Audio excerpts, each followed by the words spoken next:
Hello and welcome to Deep In Pact, a proud member of the Duff Network, where we dive deep into Wildbow's most Canadian work 5 years on. Coming up next is Elliot Diebold. And that was Ruben Morehouse. Thanks, Elliot. It's me. And we're here to talk about Void 7.10. So, last chapter we ended with Blake again thinking about getting an implement. And I feel like this is a sword of Damocles that Wildbow is really enjoying dangling over us in this chapter as well.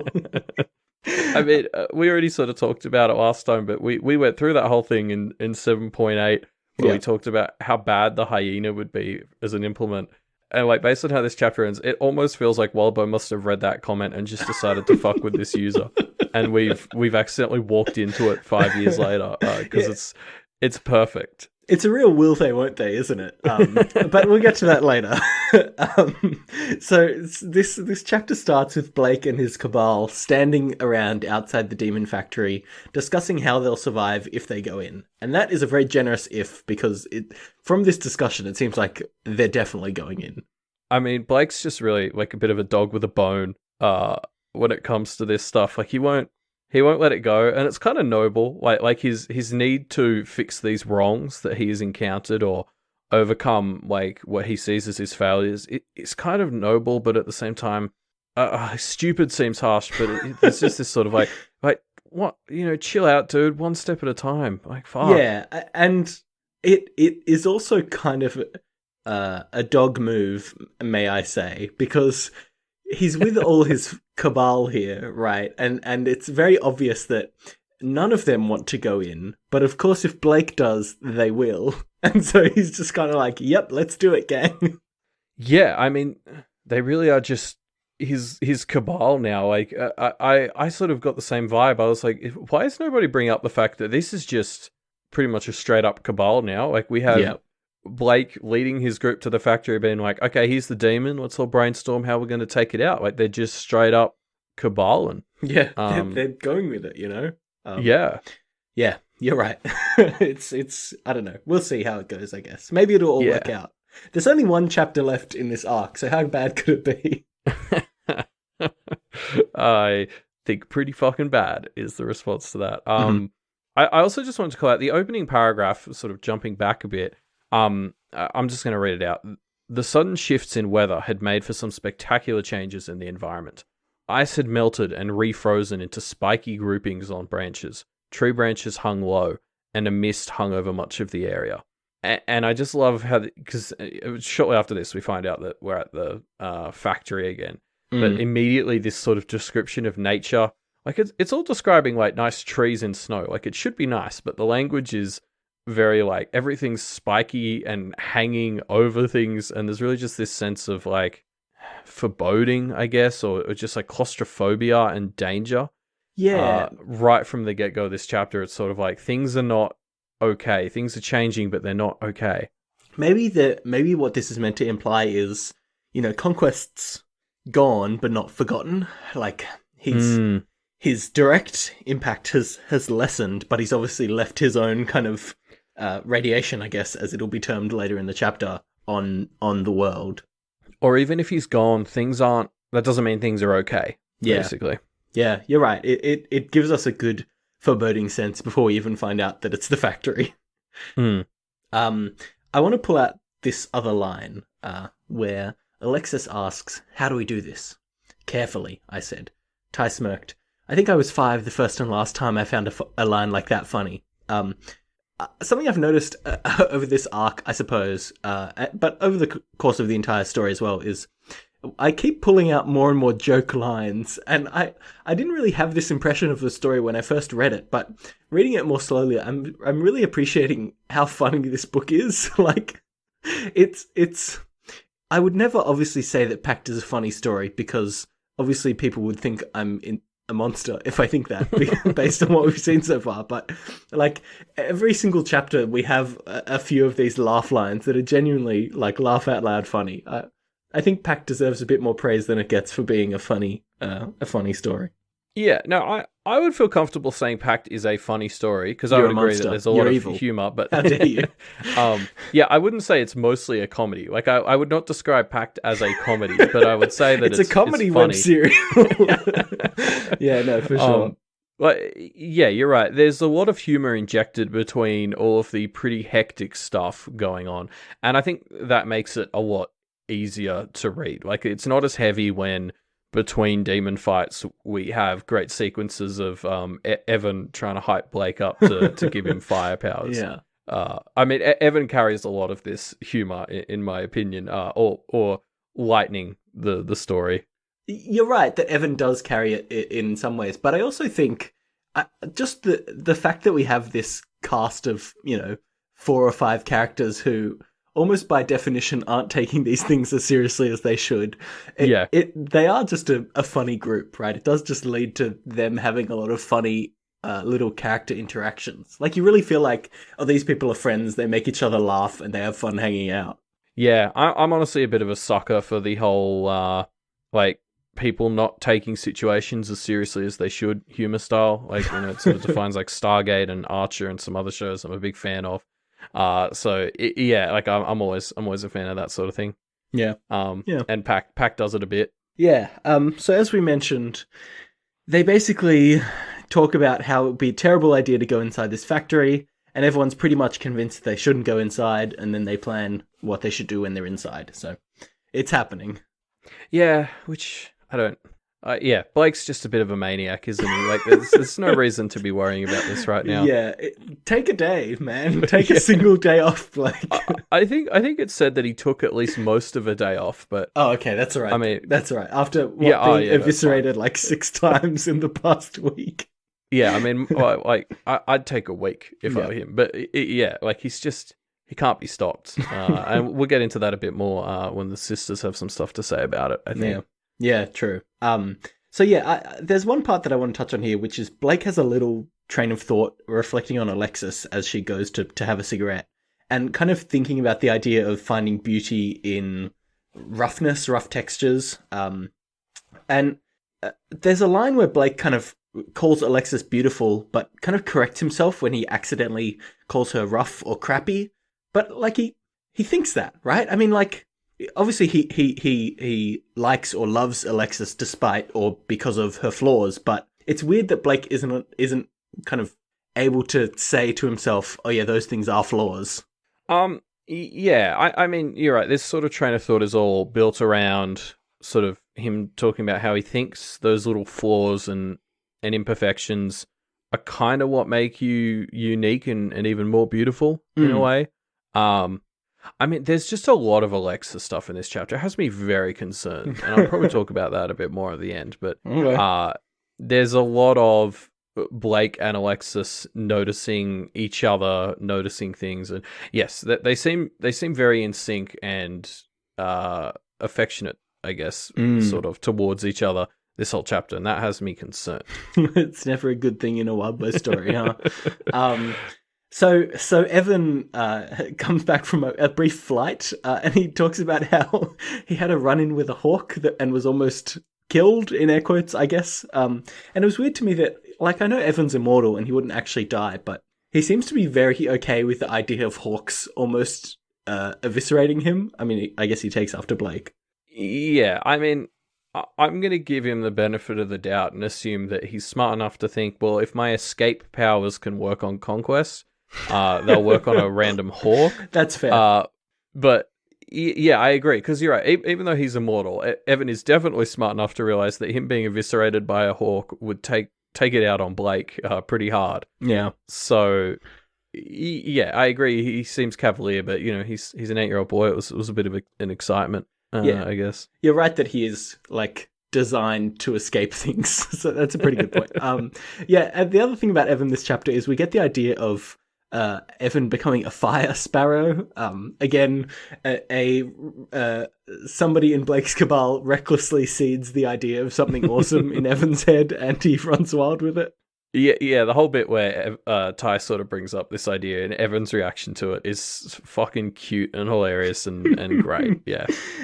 Yeah. No, and Blake is very kind of like, I mean, he doesn't act it, but you can kind of tell that he's a bit annoyed that this is happening again.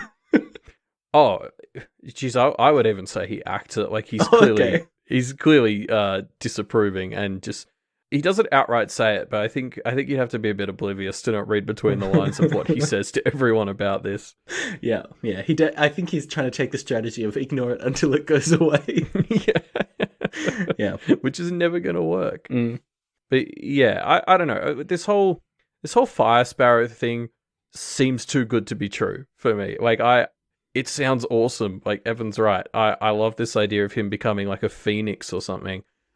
Which, I mean, I've been trying to find the downside because there'd have to be some sort of downside to this.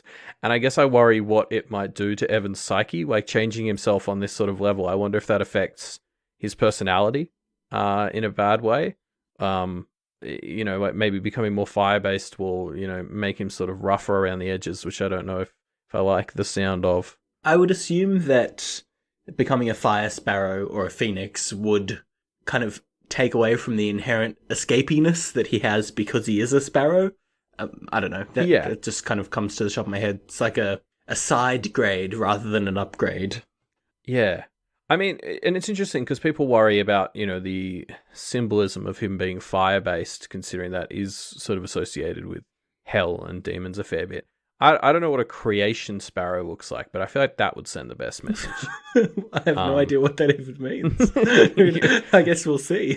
I just want to associate him with creation because I think that opposes him to demons symbolically, which I think would be a good idea. Yeah. Also, just one last note I had thrown in my notes here. Like Evan talks about being a phoenix specifically for a bit, and their whole thing is like coming back from the dead. And obviously, like, Evan has sort of literally had to put himself back together, to quote Blake a number of times. So I can see that working, like, in terms of, like, him making the leap there. Like, he's someone who has come back to life sort of multiple times. So, like, tying him to a creature that's sort of main thing is coming back to life. I can see the connection there. Yeah, and if Blake is fated to die... Be helpful. Getting some coming back from the dead powers might not be the worst thing. Yeah, and that's a good point. So the Cabal kind of starts to head off to do some chores when Ty almost takes a photo of the warehouse and Blake kind of flips out, I think appropriately. Yeah, I agree. It got me thinking though, like with more forethought, this could be a good strategy because you could kind of pull little bits of the demon out and experiment with them. Like you'd obviously have to be careful, but I mean, better than fighting it on its own turf, right? I mean, yeah, unless once you get it out of there, it just kind of grows. I mean, they touched on the idea of the graffiti being a binding, and I don't think you want to take it out of that. No, but that's what I'm saying. I set up like a little binding outside and then take a picture of it and put the phone in there, kind of like what they did to Conquest. Build a little circle and trap another copy of it outside. I don't know. It just feels like a way to test ideas on it or something at the very least. Yes, but having said that, when you try and get too smart with these things, it never goes quite to plan. Yeah, I could completely see myself setting about something like this, being like, yeah, this will be a good way to have it in a controlled manner, and then just getting killed. Like, I don't think I'd last very long as a Diabolus, and this is probably an example of why. Yeah, fair. Too tricky for your own good. I want to touch on a line here where Alexis pats her coat and says, "Oh, I forgot my notebook in the car.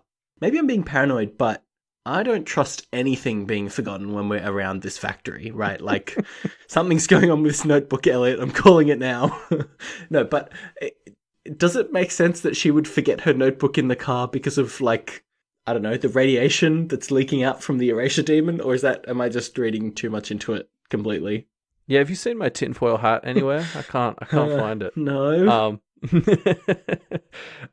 Yeah, I don't know. This line didn't really jump out to me. I guess, like you said, it was put here for a reason. I could buy that radiation thing. I don't know. I guess I still feel like maybe it's reaching, but it's probably worth something. It's probably something worth holding on to. Fair enough. As an idea, yeah. I really like the end to this segment. This arc is this chapter is divided into like 4 segments, and this one ends with Blake saying, "We need to think about a way to produce as much fire as is humanly or inhumanly possible."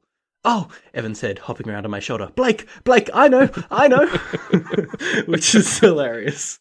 Yeah, it's what we were just talking about. It's fucking adorable and adds a bit of humor. Like Evan's innocence, as we sort of said, is one of the primary drives of a lot of the humor for me, and it's so good. I feel like he's just doing this to annoy Blake at this point, though, right? Yeah. So the Cabal next go to visit the astrologer.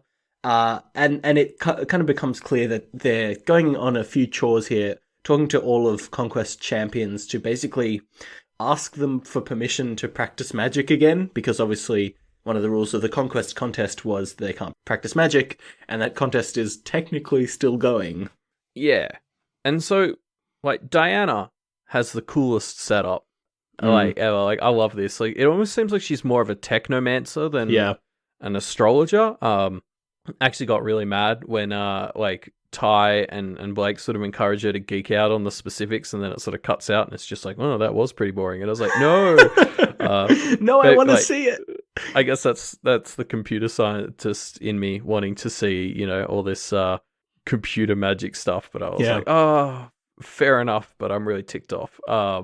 Yeah, I don't know. I just loved like this insight into Diana and her whole setup. I found super fascinating. Like, I'm so much more interested in her and her old master gave his life. Like this, I just find all of this really fascinating. The thing I like about this is, again, this is another type of practitioning we're seeing that's just completely different. Like, it's as though, like, this is, you know, in a different book, this is the entire magic system, is just Diana's stuff, right? And it's just like, man, this world is so rich with all these practitioners, and we don't even get to explore all the cool implications of this techno magic setup. Yeah, you're right. I agree. Yeah.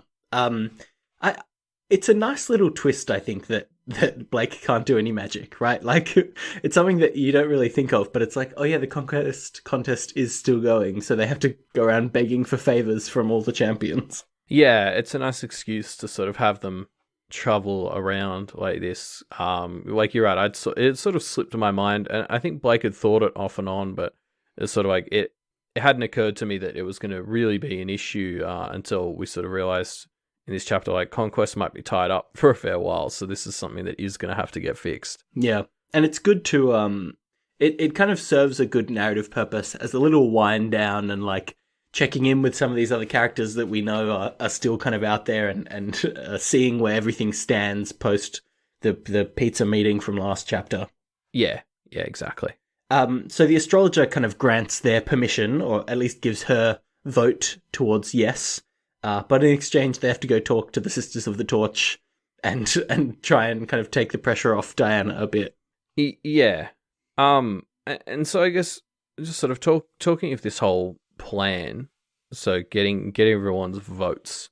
If this had come from just regular Maggie, like, I'm still sticking pretty strongly to my Patriarch theory. Okay, all right.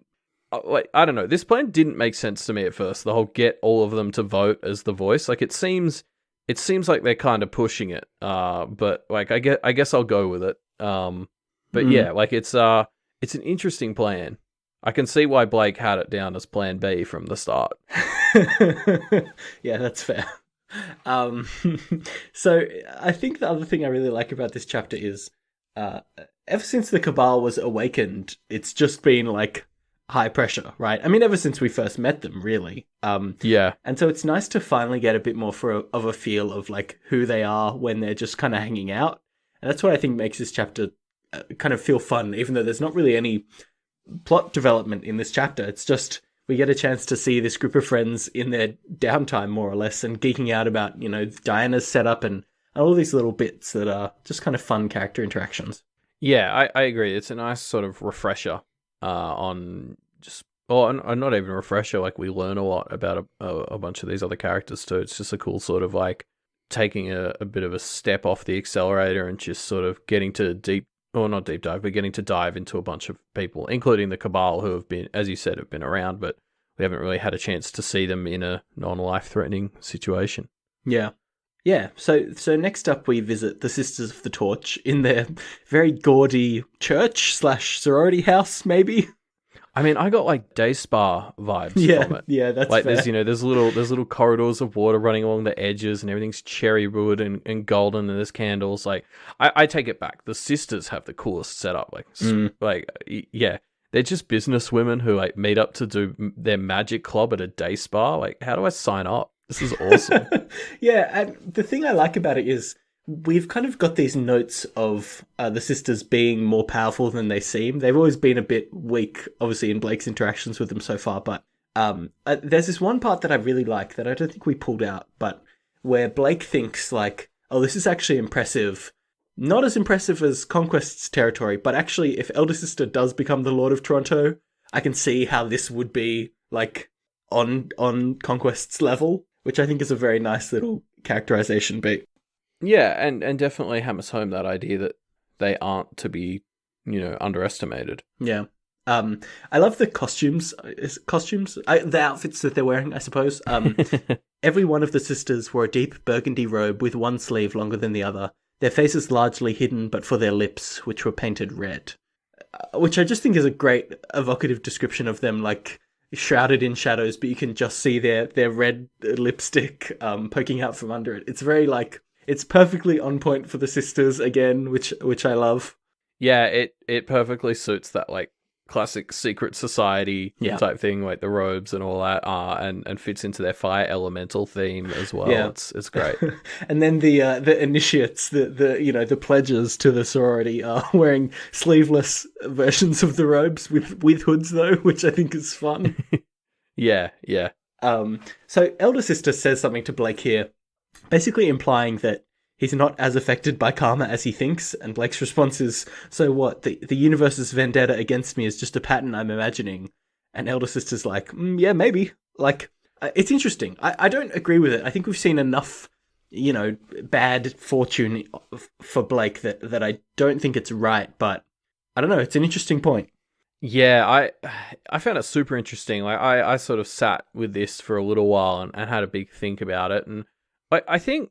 I don't know. I think there's truth to both sides. I think this is the classic pact. Like, it's both a little bit. Because, I mean, obviously Isadora has been trying to tell Blake that this is more his fault than he believes. And I haven't really agreed with most of the way she's phrased it. But I think the way the elder sister put it here sort of made me think about it a slightly different way, that I can kind of see what they're getting at a bit more. Which is like, I mean, as I sort of mentioned, Blake is just a bit of a maniac. Like, he's got a chance here to regroup and kind of chill out and recover after capturing Conquest, and instead he's out scoping Erasure Demon lairs and, like, visiting all of his enemies in order to get his powers back to enter the game. Like, he, at the very least, he is someone who charges into the traps that karma is laying for him. Yeah. He could work better at not putting himself in situations where karma has the opportunity to fuck him over.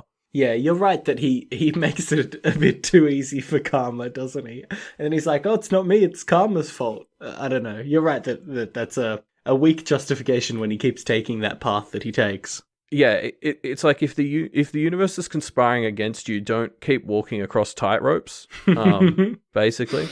So I think the other really interesting thing that I sort of had left me thinking after reading this was Elder Sister sort of talks about how Rose has been infected by Conquest's radiation. Like, obviously, we've heard a lot about Pose's radiation throughout this story, and we hadn't really ever thought that Conquest had radiation in that fashion. We obviously knew he had effects on his surroundings to some degree, but like specifically, the Elder Sister says to Rose, you think it's a coincidence that you up and decided to form a killing squad of horrors? Yeah. Which is a hilarious little line. Yeah. It's like, oh yeah, that is weird. and it just like, I think this idea that ever since she's spent so much time in Conquest's aura, it does sort of partially explain, at least, I think, why she's felt extra ruthless recently. Yep. I hope. I hope that's part of it, and the radiation will wear off. Yeah. It definitely is it makes sense as an explanation for why she's been, kind of heartless, I guess. Yeah. And I mean, Blake kind of talks around this to himself later, but like, as the person who's standing between her and owning the Thorburn estate and being corporeal, like, it's not really the sort of mindset he wants her in, like a conquering mindset. Yeah. I also wonder, like, how much this was a thing for Fell as well. Like, how much of his prickly attitude was Conquest's aura. Oh man, sort of that's sad. That's making me sad now, Elliot. He was maybe just a really nice guy. Yeah, I mean, like, could be. We'll never know. Like, is this something you develop an immunity to, or does it just get its claws in deeper? Well, sad. Yeah, and the Sisters of the Torch, they kind of, because of this radiation that Rose and Blake have, they just don't want to deal with them, basically. But they will deal with Alexis. Yeah, well, so my understanding here is basically Alexis is the collateral. Right, so basically, if Blake breaks the terms of the deal, Alexis has to answer 3 questions that will not cause her or anyone she cares about harm. Which seems like, I mean, I sat on this for a while because I was like, so what's the catch? Yeah, there's got to be a trick here, right? Yeah. I'm like, I was sitting here going, okay, so why do they want this? Like, what horrific thing can they do here? And yeah, so it's almost like I can't think of why this is bad, which makes me even more scared. Yeah, you're right. I hope this Chekhov's gun doesn't pay off. It definitely gives me this vibe of, obviously, I think it was last chapter, Isadora talks about the idea of Blake being the central stone that's pulling all the other stones towards the pond. And this feels like, oh yeah, slipping closer and closer. Yeah, you're right. This is a little bit of Alexis being dragged down by him a bit, yeah. The other thing here to me that's interesting is when they talk about Rose being tainted, Blake thinks, oh shit, I better keep an eye on her. But he clearly doesn't ever consider him being tainted anymore. Like, it doesn't even, he doesn't even give it a moment's thought. I wonder if Rose is thinking the same thing. Like, oh, Blake's tainted, better keep an eye on him. Like, they're both not very self-aware about it. I mean, well, yeah, she should have been thinking that for a while, presumably, because, obviously he got hit with a big dosage of Pooh's radiation way back in Arc 4. Since then, who knows what kind of, like, Urkel or Hyena or Conquest radiation he's gathered up. Like, people like Isadora have been complaining that he has a, like, cosmic stink to him for a while now. Yeah. And yeah, you're right. He hasn't really taken a step back for a while and thought, hey, what have I got on me? Or, I still have never had to deal with the fact that maybe I was going to get possessed after I cut myself open in Arc 5. I mean, he probably wouldn't think of it in those words, but yeah, more or less. I think the thing I want to call out here is just, it feels like they're very... Blake especially, I mean, I'm assuming Rose too, but we don't see inside her head. It definitely gives me this vibe of, like, he just is not... He's really throwing stones without taking care of his own house, Yeah, I think that's fair. So finally, with Elder Sister on board, with Alexis' promise, the Cabal visits the Shepherd. I can see why they saved this one for last. Well, I mean, if this had gone badly, they might have needed to go to the Eye. So it could be worse, I think. No, definitely. I can see why this was last on, like, their list of 3, because I can't imagine the Eye had even made the list. Like, they pretty much had to get these 3 on board. Yeah, because I don't know how it would have gone with the Eye. I can't see any way apart from the Eye just, like, throwing shit at them, throwing cars at them. Yeah. I want to pull out a line here, which I think is hilarious, where Blake kind of borrows Alexis' phone and thinks, I was just glad that Alexis had a phone. The lack was an inconvenience sometimes. And so we know that Blake used to have a phone, right? And it was eaten by Urkel, as you put it. But I love that it was eaten so thoroughly that it's not like Blake is just going to go get a new phone. He's, like, retconned his opinion of himself to think, oh yeah, I'm just the kind of person who doesn't have a phone. Like, he knows the inconvenience of not having a phone, but he's kind of, like, tricked himself into justifying that he doesn't have a phone, so he's just not going to get one. It's so funny. Yeah, well, his brain has had to rationalize why he wouldn't have had a phone. Yeah. And in fact, we sort of skipped over, but there's talk earlier in this chapter about exactly how, like, your brain tries to rationalize the missing things. And there's a topic brought up of, like, what happens if whatever disappeared was so fundamental that your brain can't rationalize it. And they're like, oh, I don't know, I guess you just go crazy, which has me very concerned for what might be about to get lost. Like, I'll talk about this in a bit, but I'm very glad that I can't remember exactly who it was. Like, I wish I could credit them, but we had a commenter sort of point out to us this whole phone thing a while ago. And that Blake now we're seeing it explicitly here. uses his phone in the first or second chapter, which is great. I'm really glad whoever that was pointed this out to us, because it's been a fantastic, like, subtle thread to follow. Like, it's this incredibly subtle little in-joke that Wildbow keeps injecting in the story. It makes me so happy that Blake is just like, I just am not the kind of person to have a phone. What about it? Like, you would think that they would pick up on it at this point, but no, they just don't. It's classic. But the shepherd does back Blake after Evan does some convincing. And so Blake now has a majority on people saying, yes, you can use magic amongst Conquest's champions. And so they move to start the factory attack, no holds barred. Yeah, I love this bit where Evan just tears into the shepherd. Yeah. I don't know how much of a difference it actually makes in the end, but it was just a bit cathartic, I guess. Yeah, no, for sure. And I feel like it does make a difference. Like, the shepherd was obviously a bit pissed off back when this kind of first came up about Blake having stolen Evan from him, in air quotes. And so having Evan kind of tear into him now, I think makes that wound a bit more raw, which I think is enough to convince the shepherd. Yeah, I guess. So the final few lines of this chapter include these two lines right next to each other, where Blake thinks, "The hyena's hilt was a weight at my side," and then one line later says, "Let's get me my implement," which those two lines are way too close to each other for my taste. It definitely feels like, again, Wildbow is dangling the idea of the hyena being Blake's implement over our heads as a big fuck you to the stuff we talked about 2 chapters ago. Yeah, exactly. It's such a concerning finish. Yeah. But yeah, no, so as you sort of said, that's the end of the chapter. And like, as we sort of said, this was very much a refresher chapter, or, like a calm, we take a step back and we learn more about people, and we refresh ourselves on where everyone's at. Yeah.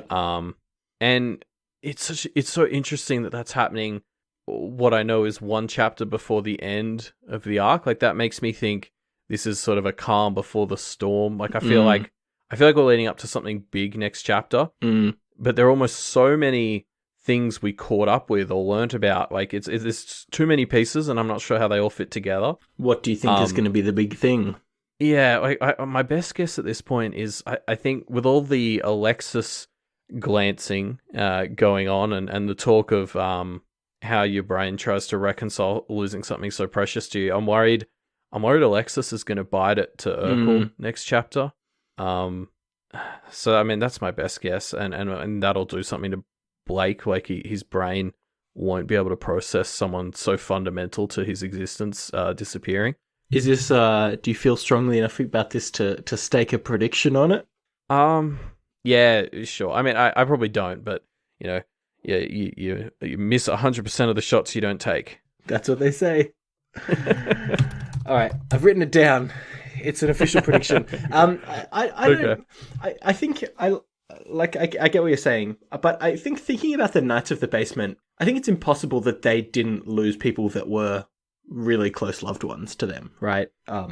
No, we had that talk of one girl whose they think both her parents got eaten, and so she just sort of fell through the cracks, I think was the term they used. Yeah. And it was like, one of them, it was her girlfriend, and so he had these sort of vague ideas that he had a girlfriend. Yeah. And that's what had happened to her, but they weren't really sure. Yeah, I think it was that all her connections to the world got eaten away, and then she just disappeared. Well, it was sort of like, without parents, there was no way for everyone to reconcile, like, her existence. Yeah. Would be my understanding based on what we sort of talked about this chapter. So it's almost just, she just sort of, lost some of her fundamental connections to the universe, and like nobody could really rationalize it, and so she just slipped through the cracks of the universe. But I guess the thing I want to touch on was they clearly lost people who were kind of fundamental, I guess. But they weren't broken. They were kind of conceptually broken, but they weren't like mentally broken, So I suspect that if Alexis does die, Blake will be kind of, like set back, of course, but it doesn't feel like he's gonna, I don't know, it doesn't feel like it's gonna break his brain. Well, we saw just recently, like, how crucial she was to him recovering after, Yeah. The extra bad vision. Oh, so yeah, that's true. Like what that could do to him, losing that part of she was clearly so fundamental to his recovery, and losing all the memories of that could be like really bad for where he ends up. Yeah, that's a fair point. No comment to that. Oh dear. Speaking of comments, though, let's talk about some comments that were made on Void 7.10 5 years ago when it first came out. And let me tell you, Elliot, if you are interested in puns about No Holds Barred, the comment section of Void 7.10 Yes. is the place for you. Yeah, it is chock full of them. But I did manage to find one by Innominate that did not discuss No Holds Barred. Oh, thank God. You found one.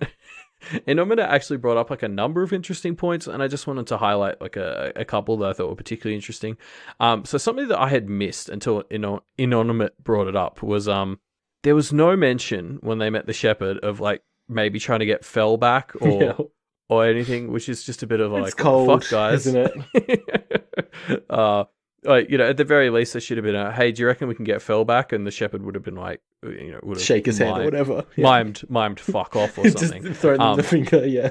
Yeah, but I think Fell is at least owed the effort of asking. No, apparently not, Elliot. Apparently not. No, you're right. It's a dick move. Yeah. The other interesting point brought up in this comment was the idea of a smartphone as an implement for Tyler. I think we talked like way back in Arc 2 about the concept of a smartphone as an implement and just sort of what that would mean. And I've got to say, like, I can see how it would work for Ty. It doesn't necessarily say the best thing when it comes to like how obsolete smartphones can get. Yeah. But it certainly fits him in a number of other ways.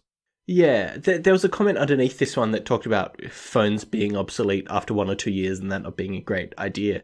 And then there was a comment that I really liked by someone called Fish Scratch Fever that brought up the idea of having a phone number as an implement, as like along the same lines as a smartphone, but a bit more future-proofed, which is a bit conceptual and weird, but I think it would be pretty cool. Like, it's a cool idea. Yeah, I mean, like the sort of less conceptually unique idea would just be to have like the SIM card or whatever be the actual implement. But it's interesting. I mean, I don't get the impression you could have something that abstract as an implement, but yeah, I guess sticking to rules that concretely is never a good idea. In fact, like I guess as long as you can convince the spirits that it's okay, like you can do anything, you right? Want, right? I pulled out a comment by a user called Dragon, and this comment is a big what if fan theory kind of thing with a lot of stuff in it. But I only really want to talk about one specific part of it, which is at the end. Dragon brings up the idea of if things go well for Blake, maybe he'll end up with good lawyers, like angelic lawyers instead of demonic lawyers. And I really liked that idea. Like, evil lawyers are here to kind of be shitty and lawyery for the overall evil, whereas good lawyers, obviously not good with a capital G, or yes, good with a capital G, but not lowercase good, I suppose.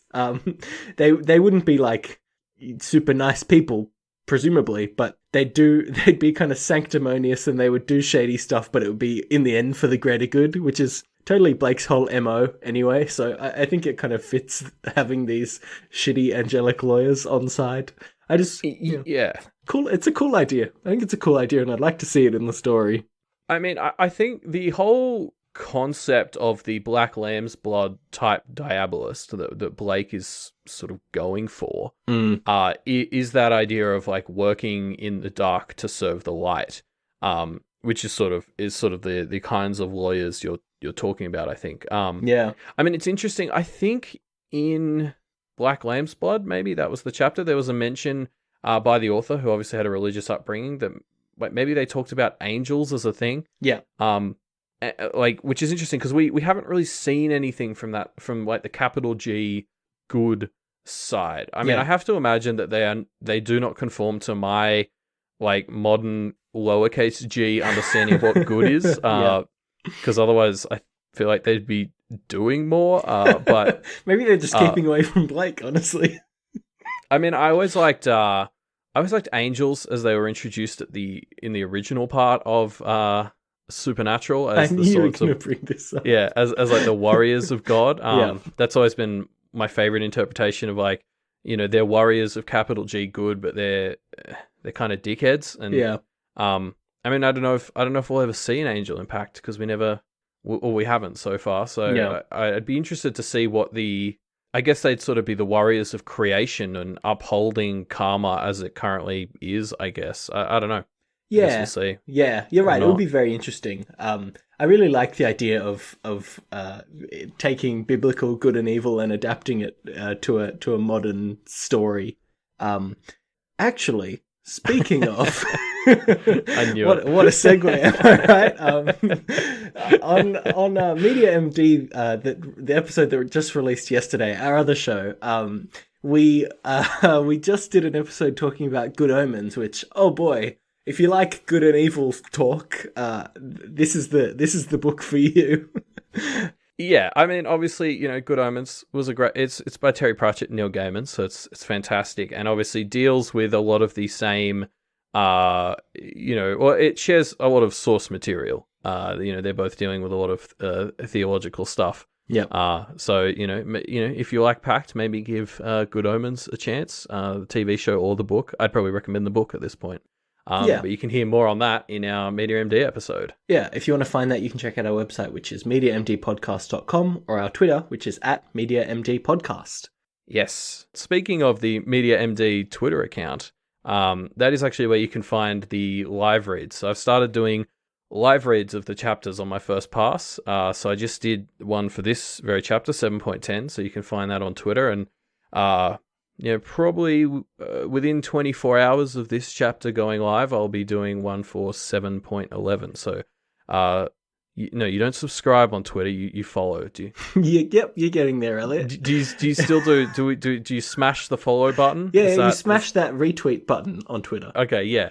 So do that, and then you'll be able to see future live reads if that's what you're into. Is there a schedule for those, or it's just whenever the mood takes you? There will be a schedule, but I haven't quite figured it out yet. So at the moment I'm just winging it, but I promise that soon it will be scheduled and maybe even in the Doof Media calendar. Yep. So if you want to check those out, head over to the Twitter, or Elliot, you'll probably kind of announce when they happen on the Doof Discord, right?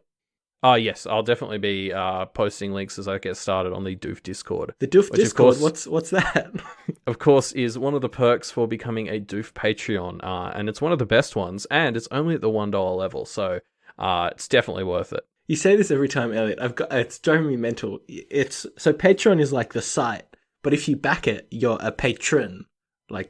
So if you're checking it out on the Doof Patreon, but you're like a patron, right? Yeah. Well, I'm confused as to what I did. All right, no mind. I do just sort of rush through the word and kind of mungle it. Maybe it's just the connection. So head over to patreon.com/doofmedia and you can back the Doof Media Network and support all these great shows and get some great perks like access to the Doof Discord and all kinds of other great things. I see. I'm using Patreoning as a verb. I think that's what I'm doing wrong. Anyway, and while we're talking about Patreon, you can become a patron of Wildbow. Now we're talking. He's obviously a patron-backed author, so we wouldn't have all these fantastic stories if people weren't generous enough to donate to him for his fantastic work. And you should do that too if you can. Definitely. If you want to engage with us, leave us your thoughts on Void 7.10. The best way to do that is in the discussion thread, which will be linked in the show notes down below. Over on Reddit, we'll be discussing all of our favorite things about the episode, and we have a discussion question as well. I'm glad I remembered because I always forget about these. Our discussion question is around being a patron. Funnily enough, let me pull up the specific wording of the question here.